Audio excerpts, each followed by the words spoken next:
Train छूट गई sir. Patna से जहां पर बकरीद के दौरान नमाजियों ने पटना जंक्शन जाने वाले 3 नंबर गेट के सामने नमाज रखी है, जिसकी वजह से 7 बंद हो गए। नमाज पढ़ने वालों के कारण यात्रियों को आने में दूर मुख्य गेट से जाने को मिला, जबकि ये गेट रेलवे स्टेशन के प्लेटफॉर्म पर जाने का सबसे नजदीक का रास्ता है। तस्वीरें देखते हैं पटना के बाद जब मस्जिद में जगह होने के बावजूद सड़क पर नमाज अदा की गई है। उत्तर प्रदेश में नमाज को लेकर के साथ निर्देश दिया गया है कि जहां सड़क पर नमाज नहीं पढ़ी जा सकती, बिहार में ये बिल्कुल पटना रेलवे स्टेशन के पास की ये तस्वीर है जहां पर सड़क पर नमाज पढ़ी गई है और इस वजह से यातायात यहाँ पर बाधित हुआ है। और यहाँ ये भी बताया जा रहा है कि मस्जिद के अंदर जगह होने के बावजूद इस सड़क पर नमाज पढ़ी गई है और यहाँ प्रशासन ने इसे रोकने में नाकाम रहा और ऐसे में यात्रियों को काफी परेशानी हुई है। यहाँ रेलवे स्टेशन आने वाले यात्रियों को काफी असुविधा हुई है। कई लोगों की ट्रेन छूट गई होगी। अगला जो रास्ता था वो आधा किलोमीटर आगे से था। पुलिस बोली आधे किलोमीटर आगे वाले रास्ते से होकर आइए, आप यहां से आपको रास्ता नहीं है। क्या करेंगे भाई? ईद है, क्या एक दिन आप ट्रेन नहीं छोड़ सकते अपनी? मैं गलती उन लोगों की भी मानता हूं जिनको मालूम है ऐसा है और ऐसा हो सकता है वहां पर। अगर आपके यहाँ ऐसी ट्रैफिक जाम करते हैं हर साल तो आपको थोड़ा पहले निकलना चाहिए था। जब मालूम है प्रशासन और सत्ता आपकी सुनती ही नहीं है, सरकार आपकी सुनी नहीं रही है, आपकी कोई वैल्यू ही नहीं है, तो क्या करोगे? सिर झुका के चलो चुपचाप। बुरा तो नहीं लगा? इसलिए क्योंकि आप लोग इसके खिलाफ आवाज नहीं उठाते। घर में बैठकर ट्विटर पर लिख देने से कुछ नहीं होगा, ठीक है? वहां अगर 10-12 लोग भी पहुंचकर अगर वहां पर अपना हनुमान चालीसा शुरू कर देते तो सबको समझ में आ जाती है तो खलल पड़ रहा है भाई। तो जाइए, अपनी जब आपके पास जगह है आपकी मस्जिद में, वहां क्यों नहीं पढ़ते हो? खैर, कल तो बकरा ईद थी। बकरा ईद तो कहने की बात है, कल तो सब काटा जाना, गाय भैंस बड़े सब जो मिल जाए सो काटना। क्यों? कुर्बानी के नाम पर कुछ ना कुछ तो करना है। आइए देखें जरा उसकी कुछ विजुअल्स हैं। बेचारे बेजुबान जरूर है पर अपनी जान बचाने के लिए तो हर व्यक्ति, हर प्राणी कोशिश करता है। ये बात, शाबाश। भैंस लेकर आए थे कुर्बानी के लिए, चलो भाई। अरे गजब हो गया भैया, गाड़ी ही तोड़ डाली। भैंस को भी मालूम है ये मेरी जिंदगी का आखिरी दिन हो सकता है भाई, ये मुझे मारने लाए हैं। भैंस भी अपने हिसाब से काम कर रही है और जो लोग मारने आए थे वो इस समय अपनी जान बचाकर भाग रहे हैं। अरे भैया दरवाजा तो खोल दो।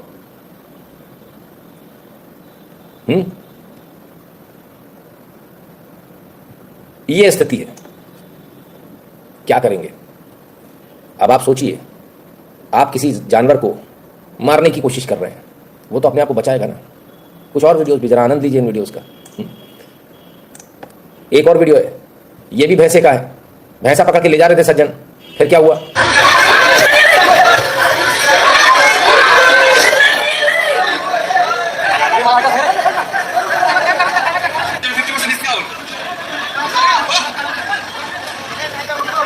चचा लेकर आ रहे थे, चचा ने सोचा भैंसे की कुर्बानी देंगे, लेकिन चचा का तो कुछ नहीं बिगड़ा, बगल वाले का बिगड़ गया।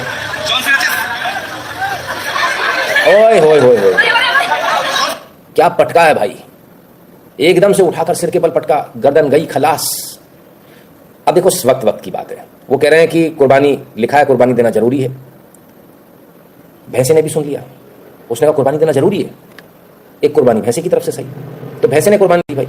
अल्लाह को जिसकी कुर्बानी प्यारी है, उन्होंने नहीं माना कि तुम्हारी कुर्बानी सही, उन्होंने भैंसे की कुर्बानी मान ली। बोले नहीं, भैंसा ज्यादा सही कुर्बानी दे रहा है, भैंसे की मान ली। बोले डन, भैंसे की एक्सेप्टेड, तुम्हारी रिजेक्टेड। इसमें भी सवाब ही मिलेगा, कोई दिक्कत वाली बात थोड़ी है। आप अच्छा काम करने तो जा रहे थे अपने अनुसार, तो साहब ऊपर पहुंच गए। वीडियो और भी सर एक से बढ़कर एक है।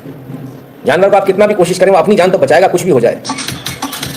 चलिए साहब, हाँ हाँ, अरे घूसा मारूंगा, ऐसा करूंगा, अरे गजब, ये अरे बाबा ये क्या गजब था, ये बहुत बहुत भयंकर वाला था भाई।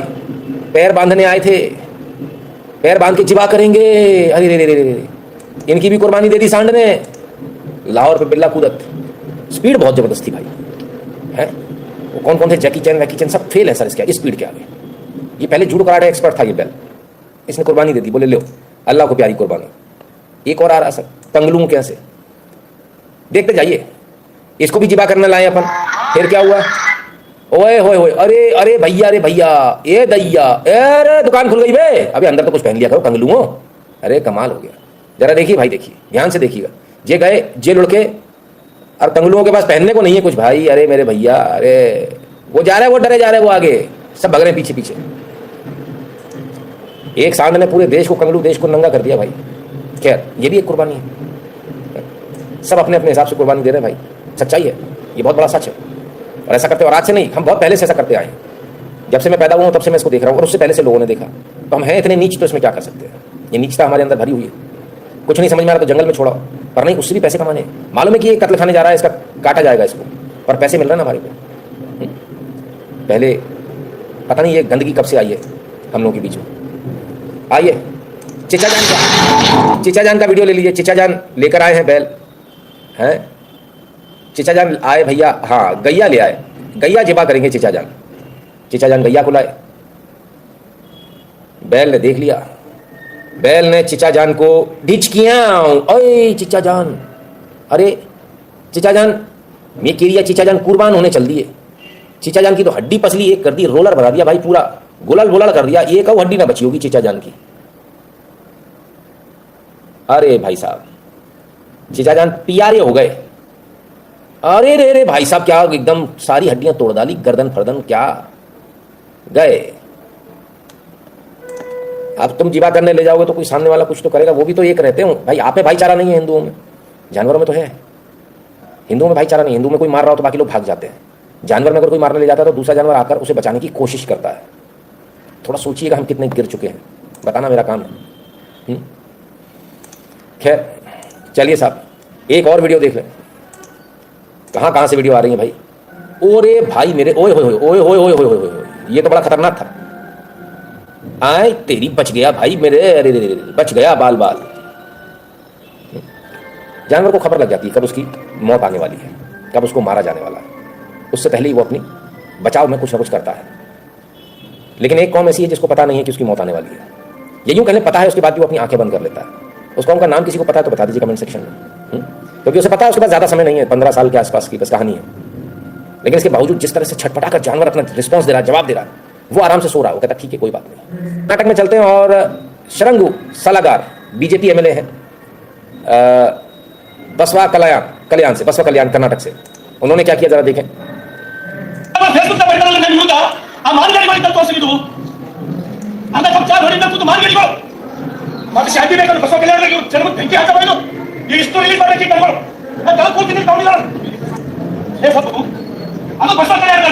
गाय लेकर आए थे काटने के लिए साहब, बीजेपी के एमएलए जो हैं ये पहुंच गए।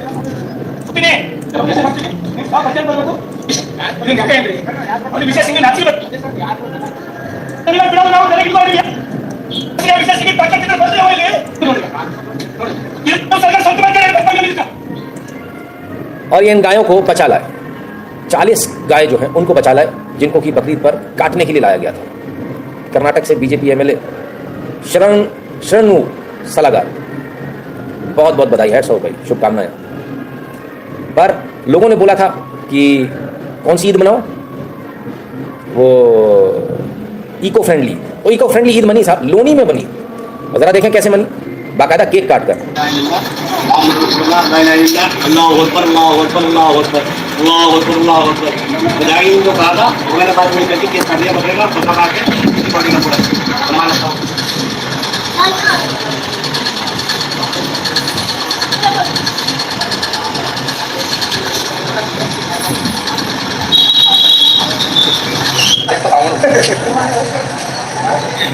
सभी अपने मुस्लिम बहनों और भाइयों को बधाई देना चाहता हूं कि उन्होंने इको फ्रेंडली ईद मनाते हुए पूर्व की भांति इस बार और ज्यादा उत्साह के साथ लगभग सभी वार्डों में इको फ्रेंडली मनाते हुए केक का बकरा बना करके बकरीद बनाने का काम किया है। और पूरे देश में दुनिया को मैसेज दिया है जैसे कि दुनिया के कई देशों में कहीं कुर्बानी नहीं होती, मगर प्रधानमंत्री ने इस बार जो कुर्बानी को बैन किया है, उसी तरह हिंदुस्तान में लौनी के मुस्लिम बहनों भाइयों ने जिस तरह से केक का बकरा बना करके बकरीद बनाई है, धूमधाम से बनाई है, उन सबको बधाई। इको फ्रेंडली मनाने से जो प्रदूषण फैलता है, जो कोरोना जैसी महामारी देश में करती, और मोहम्मद साहब भी शाकाहारी थे, उन्होंने मां से निमाजा पहनना उनको सिखाया है। इसलिए मोहम्मद साहब की बात को भी जो मुस्लिम नहीं मानते कुर्बानी करते हैं, वो इस्लाम को मोहम्मद साहब के दुश्मन है, इसलिए मोहम्मद साहब के सिद्धांत को मानते हुए लौनी के मुस्लिमों को बहुत बधाई, बहुत शुभकामनाएं।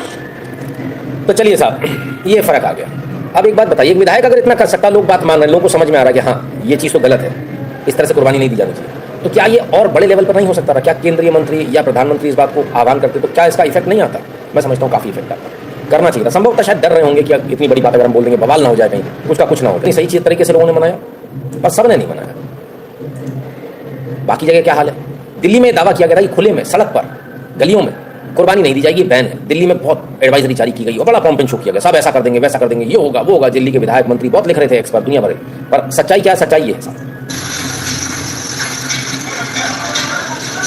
बाहर सब कुछ सही और अंदर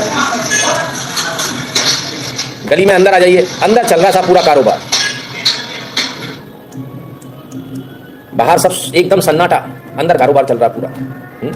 तो आप तो कह रहे थे कि खुले में नहीं होगा, गलियों में नहीं होगा, फिर क्या? ये वीडियो स्वयं विश्व हिंदू परिषद के बड़े पदाधिकारी द्वारा पोस्ट किया गया, और वो खुद कह रहे कि भैया जो है हमारे को जो है बात नहीं सुन रही दिल्ली पुलिस की कोई। सरकार में आप हो, सत्ता में आप हो। चलिए, दिल्ली जैसे इंद्रप्रस्थ कहा जाता है, भगवान इंद्र की नगरी, उसका क्या हाल कर दिया गया, उसका एक वीडियो आपको दिखा रहा हूं। आप सबको रोना आ जाएगा देखकर, पर देखना पड़ेगा सर। ये कटे हुए सर देखते जाइए, सड़कों पर पड़े हुए साहब।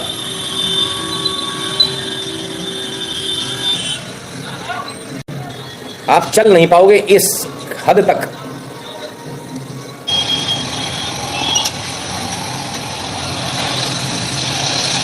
ये मेन रोड है, मेन रोड, गली नहीं है, सर्विस रोड नहीं है, सड़क नहीं, मेन रोड के ऊपर। ये इंटेंशनली डाला गया, ये इंटेंशनली। गाय के, भैंस के, बैल के, पता नहीं किस किस के सिर है, क्योंकि चमड़ी उतर चुकी है। हमें तो भाई पहचान में नहीं आता, हमें तो जिंदा जानवर पहचान में आते हैं, मरे हुए तो नहीं आते हमें। You will find an water tank reverse to, बिल्कुल कोई बड़ी बात नहीं वहां पर भी हो। तो तमाम सारी जगह जो है ये चीजें आपको मिलेंगी देखने को। और बड़ी हैरानी की बात है कि कोई इस पर कुछ बोलने को तैयार नहीं है। इतनी सारी घटनाएं हो गई, बड़ी बड़ी लोगों ने दावे किए थे कि दिल्ली में तो ऐसा नहीं होगा। इंद्रप्रस्थ है सर, भगवान इंद्र की नगरी, वहां यह हाल है। रेखा गुप्ता ठीक औरत नहीं है, BJP will not winning Delhi again. अब देखिए सर, मैं कमेंट करूंगा तो दिक्कत होगी, क्योंकि क्या है, वो हिंदी में कहावत है, पानी में रह के मगरमच्छ से बैर नहीं करते, ऐसा लोग बताते हैं। फोटो अब तो बहुत हो रहे हैं। अभी कल ही उनके जो लोग हैं उन्होंने जो है वीडियो डाले कि मैडम रात के 9 बजे निकल रही हैं, 9 बजे तक काम करती हैं। देखते हैं कितना काम करती हैं। लेकिन फिलहाल सिचुएशन तो देखिए सर, क्या ऊपरी तौर पर कहा गया कि ऐसा करो, देखो ये वो फलान ठिकान। कल तो हद हो गई। कल तो एक ऐसी घटना हुई जिसको आप हैरान रह जाएंगे कि स्वयं बीजेपी के सिटिंग मंत्री हैं, उन्होंने एक ट्वीट किया और उनके ट्वीट करने के बाद पुलिस ने जवाब तक नहीं दिया। और कल मैंने बाकायदा इस बात को लिखा, कमाल है, कैबिनेट मिनिस्टर की पोस्ट पर भी जवाब नहीं दिया दिल्ली पुलिस ने। यह बताता है कि ब्यूरोक्रेसी की नजर में बीजेपी वालों की क्या औकात है। समस्या बीजेपी की जड़ यानी डीएनए में है। बीजेपी को अपने अंदर बदलाव लाना होगा। यदि कांग्रेस होती तो अब तक कमिश्नर सस्पेंड हो गए होते। पुलिस के एक ठुल्ले ने भी जवाब नहीं दिया, एक सिपाही ने भी जवाब नहीं दिया पुलिस के कि भाई क्या है। वो पूछ रहे, वो दिखा रहे हैं वीडियो, भैया ऐसा हो रहा है, वैसा हो रहा है, देखें जरा। कोई मजाल की जवाब देते। यह हालत बीजेपी की है। हमने कहा ना, बीजेपी सत्ता में आती तो ब्यूरोक्रेसी जो है उसकी बल्ले बल्ले हो जाती है। वो कहते मजा आ गए, अब अपन कमाएंगे पैसे। ये मूर्ख मेहनत करके आए हैं, ये गधे आए हैं मेहनत करके, और मलाई हम खाएंगे। और यही हो रहा है दिल्ली में भी। कैबिनेट मिनिस्टर आपको ट्वीट कर रहा है, पोस्ट कर रहा है, आपको टैग कर रहा है, रिस्पॉन्स ही नहीं है सर। इतना बुरा हाल है। ये प्रॉब्लम बीजेपी के अंदर डीएनए में ही है कि जहां ये कहा जाता है, पहले दिन कहा जाता है, बीजेपी का विधायक जब जीतता है और कांग्रेस का जीतता है, दोनों में जमीन आसमान का फर्क है। बीजेपी का विधायक जब जीतता है तो अपने थानों में फोन लगाता, कहता मेरे से पूछे बिना, जब तक मेरा फोन नहीं आया कोई काम मत करना। कांग्रेस का विधायक, समाजवादी पार्टी का विधायक जीतता है, वो क्या कहता है? वो कहता है कि मुझे शिकायत नहीं मिलनी चाहिए मेरे किसी भी कार्यकर्ता की। शिकायत मिली तो तुम्हें यहां से जाना होगा, तुम्हारा बोरिया बिस्तर बांध दूंगा। बीजेपी का विधायक ये बोलता है कि मेरे से पूछे बिना काम मत करना। उसके ऊपर जो एमपी होता है वो कहता है मेरे से पूछे बिना काम मत करना। कोई विधायक कुछ भी कहता रहे, ठीक। अब आइए दूसरी बात पर, उसके ऊपर जो मंत्री बैठा होता है राज्य का, वो कहता है मेरे से पूछे बिना कुछ मत करना, जो मैं कहूं वही होगा। उसके ऊपर जो मुख्यमंत्री बैठा होता है कहता है यार कुछ नहीं, मैं जो कहूंगा वही होगा। और उन सब के ऊपर अब क्या बोले, कोई अगर मन से अपने कुछ करते तो उसको डांट पड़ जाती, बोला कि तुमने कैसे अपने मन से कुछ कर दिया। तो बीजेपी का डीएनए सबको मालूम है कि यहाँ पर लोग अंदर इतने बटे हुए, कोई यहाँ पर सपोर्ट सिस्टम नहीं है। तो जिसको लठ मारना मारो, जिसको जवाब देना दो, जिसको नहीं देना मत दो। चाहे कैबिनेट मिनिस्टर क्यों, भाड़ में जाए, नहीं दे रहे जवाब, जो उखाड़ना उखाड़ लो। तो ये सच्चाई है सर बीजेपी की। BJP is now Congress, Congress is Muslim league now. नहीं साहब, कांग्रेस तो बन ही नहीं सकते, सपने में भी नहीं बन सकते, कांग्रेस का मुकाबला नहीं कर सकते, है ना। तो ये तो सोचना ही बेकार है, सोचना ही पाप है। तो बीजेपी की सिचुएशन जो है ना, बड़ी गंभीर सिचुएशन है, कम से कम इस मामले में। और हैरानी इस बात की है कि इस पर कोई बात नहीं करता। कोई बात क्या करता, मतलब यूं कहें कि कोई बात करना ही नहीं चाहता। सब चुप है, सब चुप रहकर खुश है। और जब सब खुश है तो अपन भी काय को बोलो, अपन भी खुश हैं। हमको क्या फर्क पड़ा है, और हम क्यों पंगेबाजी करेंगे। तो भाई जैसा चल रहा है वैसा चलते रहने दीजिए। अगर पुलिस जवाब नहीं दे रही सिटिंग कैबिनेट मिनिस्टर का, तो बीजेपी जाने और बीजेपी का काम जाने। अपन लोगों को क्या करना, ना अपन बीजेपी में, ना अपन सत्ता में, ना अपन पावर में। पुलिस 2 बैंत और जमा देगी फ्री फोकट में आके, बोले तुमको नेतागिरी पड़ रही थी बेटा ज़्यादा। तो भलाई किसमें, भलाई इसी में कि चुप करके बैठे रहो। जितना चुप रहोगे उतना फायदे में। वो कहते हैं ना, कायदे में रहोगे तो फायदे में रहोगे। तो कुछ वैसी स्थिति है। तो अपन लोग कायदे में रहें तो फायदे में रहेंगे। आपको क्या लगता है? देखिए, बार बार मैं इस बात को लगातार उठा रहा हूँ। मेरा पर्पस सिर्फ एक है, और वो पर्पस ये है कि चेत जाइए आप।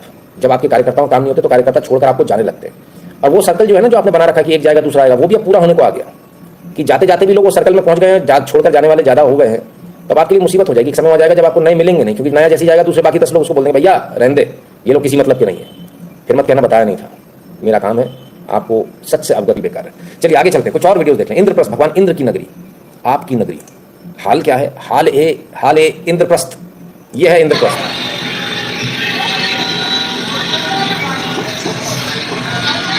कपड़े नहीं है, ये कपड़े नहीं है। हाँ, आप सोचो पुराने कपड़े। खाले हैं, खाले।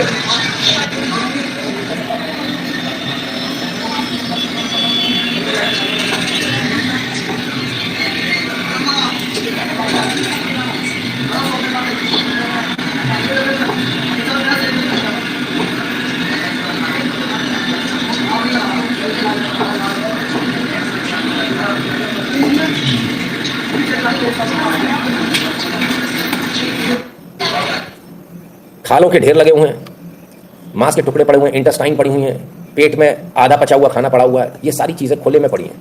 अब ज़रा एक बात को समझिएगा, ये दिल्ली वालों के लिए मौत का इंतजाम है, क्योंकि इससे इतनी बीमारियां फैलेंगी जितनी आप सोच भी नहीं पाओगे, इतनी बीमारियां जो आप कल्पना भी नहीं कर पाओगे।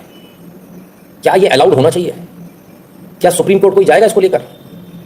लेकिन सुप्रीम कोर्ट आपकी सुनेगा ही नहीं। सरकार आपकी, सरकार नियम क्यों नहीं बना सकती? क्या बाहर इस तरह से नहीं फेंक सकते? जिस प्रकार से हॉस्पिटल्स का कचरा इंसिनरेटर में जाता है, ये भी इंसिनरेटर में ही जाना चाहिए कायदे से, लेकिन ये इंसिनरेटर में क्यों नहीं जा रहा? ये नियम क्यों नहीं बनाया जा रहा भारत के अंदर कि जितने भी कत्लखाने हैं उनको अपना वेस्ट इंसिनरेटर में भेजना ही होगा आवश्यक रूप से, डेली बेसिस पर। महंगा होने दीजिए मीट, क्या दिक्कत है? इंसिनरेटर का खर्चा और जुड़ जाएगा, उससे क्या फर्क पड़ने वाला है? तो मेरे ख्याल से बहुत जरूरी है। दूसरा एक चीज और जरूरी होनी चाहिए, कोई भी जो मीट बिकता है इसको कैश में बिकने पर इसको बैन कर देना चाहिए। भाई आप जो है ऑनलाइन पेमेंट से ही बेचिए, इसको यूपीआई से ही बेचिए। रीजन क्या? पता तो चले कौन कितनी सेल कर रहा है। इंसिनरेटर आपने लगा दी, करेंगे हमारे यहाँ से तो निकलता ही नहीं, हमारे यहाँ से तो आधा किलो ही कचरा निकल रहा है। पता चला उसने काट दिया 500 किलो कचरा, निकला उसमें 50 किलो, तो वही तो मालूम चलेगा। तो कहीं ना कहीं बहुत आवश्यक है इस अनऑर्गेनाइज सेक्टर को ऑर्गेनाइज करने की। अभी वीडियो खत्म नहीं हुए सर, अभी और है। रात की, ये तो दिन के थे, अब रात के 9 बज गए। रात के 9 बजे देख लीजिए क्या हालत है। रात के 9 बजे है ये दिल्ली के जाफराबाद का सीन आप देख सकते हो, जो जानवर मारा गया कुर्बानी। दिल्ली के जाफराबाद का रात के 9 बजे का ये सीन है। जाफराबाद वही जगह जहां से मैंने रिपोर्टिंग करी थी, दिल्ली दंगों की शुरुआत करी थी, ये वही इलाका है, नोटोरियस इलाका। और 9 बजे भी अभी कुर्बानी के लिए खड़े हैं साहब भैंसे। आप लोगों ने तो बेचे होंगे तभी तो पहुंचे, कोई आपके घर से चोरी करके थोड़ी ले गया, अभी जैसे राकेश शर्मा जी ने कहा था। तो ये हमारी स्थिति है। इसका पाप ऐसा थोड़ी कि आपको नहीं लगेगा, आपको भी, बेचने वाले को सबसे ज्यादा पाप लगेगा। If something cut, how long will it suffer? तो ये जो लोग सोच रहे हैं कि हमने बेच दिया, तमाम सारे किसान ध्यान से सुने। आप क्यों परेशान हैं? आपके घर में परेशानियां क्यों? क्यों आपके बच्चों को कैंसर हो रहा है? क्यों आप लोग मर रहे हो? क्यों आप लोगों को सही इलाज नहीं मिल रहा? इसीलिए नहीं मिल रहा। जब आप जानवर को बेचते हो, आपको पता होता है कि ये कटेगा, ये बेकार है हमारे लिए, तो जिसको आप बेकार समझ के सोच रहे हो, छोड़ रहे हो, आप सोचिए वो भी तो इमोशनली अटैच्ड है आपसे। घर में बाजार का कुत्ता भी, अगर सड़क का कुत्ता भी होता है, यदि आप उसको रोटी खिलाते, वो भी आके आपसे लिपटने लगता है। बिल्ली को भी यदि आप एक टुकड़ा डाल देंगे तो वो भी आके आपसे लिपटने लगेगी। ये तो आवारा जानवर है, और आपका तो पालतू जानवर था, उसको आपसे कितने प्रेम रहा होगा, और आपने कितने आराम से उसको कटने को भेज दिया कि हमारे मतलब का नहीं है। वो तो बस नहीं चल रहा हिंदुओं का, बस नहीं चल रहा। नहीं तो अपने माँ बाप को कटने को भेज दें कि इनको भी ले जाओ तो बेकार हो गए, अब हमारे मतलब के नहीं है। नहीं, नवीन जी भी तो बहुत कुछ देखना बाकी है, अभी कहाँ। तो बस नहीं चल रहा साहब, माँ बाप को कटने भेज दें, रिश्तों को कटने भेज दें कि रिश्ते ले जाओ हमारे रिश्तेदार, ये हमारे मतलब के नहीं है। नियम कानून हम नहीं मानते गुरु जी, महालुल सरकार से कुछ नहीं होगा, ये अंदरूनी दिमाग से हारेगी, हम अपनी नपुंसकता के चलते। It is super frustrating. Robin ji frustrate मत होइए, ये देखिए कि करना क्या है, दिमाग इस पर लगाइए। और ऐसा नहीं कि सिर्फ भारत में गंद फैलाई जा रही है। लीजिए साहब अगला वीडियो लीजिए। हाजी चले गए मीना, देख सकते हैं। अच्छा सारे हाजी चले गए, तब पीछे क्या छोड़कर गए जरा देखिए। मतलब इंटरनेशनल काम है इनका ये हज को गए थे, हज का ये हाल है। लोग कहते हज तो बड़ा साफ सुथरा, अरे साहब क्या बात कहे। आप बताइए वीडियो आज तक आपको किसी ने दिखाई? किसी ने नहीं दिखाई, कभी देखने को नहीं मिलेगी आपको। चारों तरफ कचरा पड़ा हुआ है, चारों तरफ ऐसे लेटे रहते हैं। ये आपके जो जाते हैं ना लोग, ये डरे पड़े हैं आपके लोग, जो आके यहाँ बड़ी तारीफें करते हो, अरे साहब वहां तो ऐसा था, वहां तो वैसा था, बड़ी गजब की व्यवस्था थी, ये व्यवस्था है। अब माकूम से इसको कंपेयर कर लेना, बताना मेरा काम था। लेकिन वहां कोई बुराई करने वाला नहीं है सर। एक व्यक्ति खराब वीडियो नहीं बनाता। ये पहला वीडियो हमने देखा आज तक, इससे पहले हमने कोई ऐसा वीडियो नहीं देखा। चारों तरफ गंदगी फैली हुई है। इंटरनेशनल काम है, ऐसा नहीं कि सिर्फ भारत में इंद्रप्रस्थ हो रहा है, अपनी जगह जहां धन के लिए जा रहे हैं वहां भी कर रहे हैं। www.netsugar.com पर जाना है, वहां आपको QR कोड मिलेगा ये वाला, या कोई सा भी, उसको स्कैन कीजिएगा, अपना पेमेंट कीजिएगा, अपना नाम और नंबर लिखिएगा और फिर सेंड कीजिएगा। सोशल मीडिया के तमाम सारे प्रोफाइल को फॉलो कर लीजिएगा, क्लिक करके इस बटन को दबा के टेलीग्राम और व्हाट्सएप के दोनों चैनल से जुड़ जाइए। भारतीय भाग पेटीएम और पेपाल वाला बटन दबाकर अपना पेमेंट करने का कोशिश करें।